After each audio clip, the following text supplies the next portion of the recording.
Assalamualaikum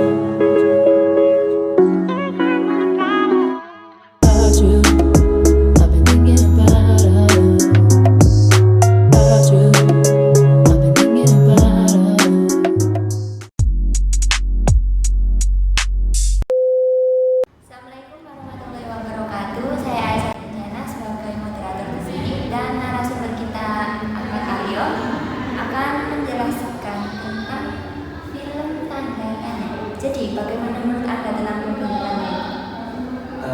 Baik, dari sini tanda-tanya kita ketahui adalah sebuah tanda.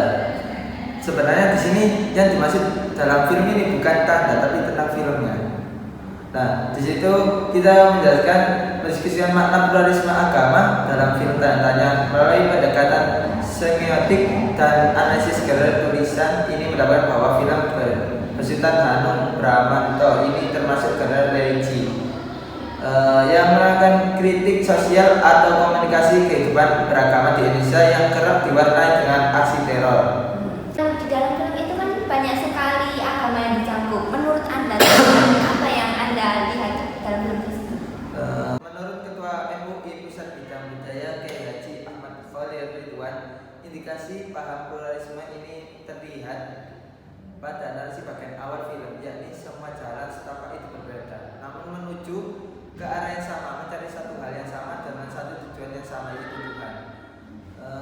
Pandangan seperti ini kata Khalil menunjukkan bahwa pihak pembuat film jelas memposisikan dirinya sebagai seorang muslim penganut paham netral agama, karena semua agama dipandang sama-sama merupakan jalan yang sama menuju Tuhan yang sama. Konsep netral agama tak mengenal konsep tauhid dan syirik atau mukmin dan kafir, sehingga bertolak belakang dengan ajaran Islam. Selain itu, cara pandang membuat film ini dianggap juga bertentangan dengan cara pandang Nabi Muhammad SAW, yakni saat Rasulullah diutus sudah ada orang-orang Yahudi, Nasrani, Majusi, dan kaum Arab.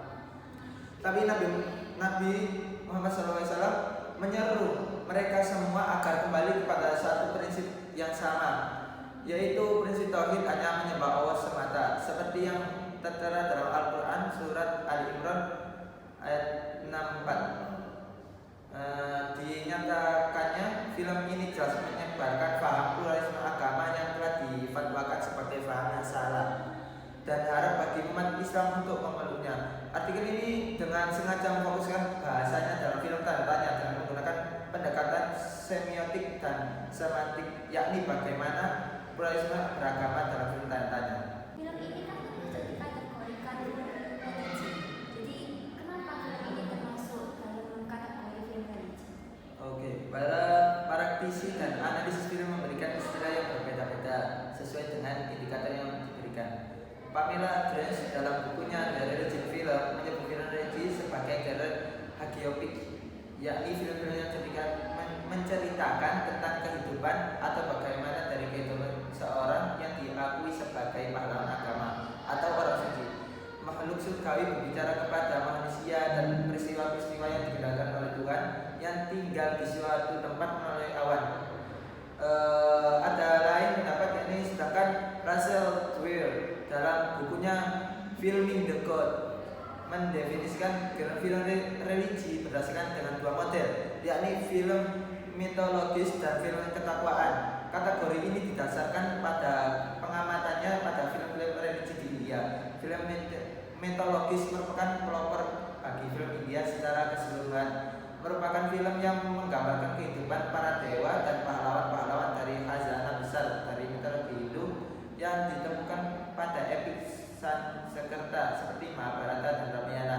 Sedangkan film-film ketakwaan dalam film religius di India dibedakan dalam film-film mitologis karena film-film ini menggambarkan kehidupan orang-orang suci yang mendambaktikan kehidupan mereka untuk agama.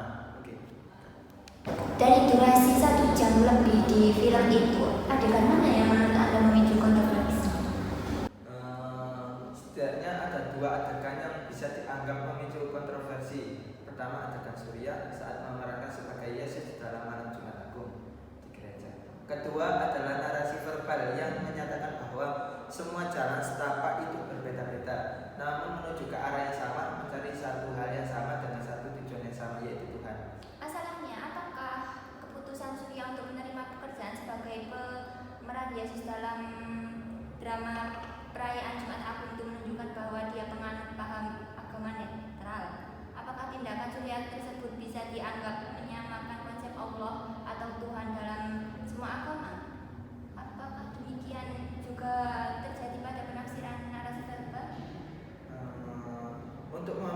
memahami hal tersebut, maka perlu kiranya kita menempatkan Allah atau Tuhan dalam konteks makna dasar dan makna relation Tuhan dan pengertian sosiologi dan pengertian teologis menurut Toshihiko Izutsu dalam buku Relasi Tuhan dan Manusia Mendekatkan Semantik dalam Al-Quran mendefinisikan makna dasar sebagai makna fundamental yang mempunyai kandungan kontekstualnya sendiri yang akan tetap melekat pada kata itu.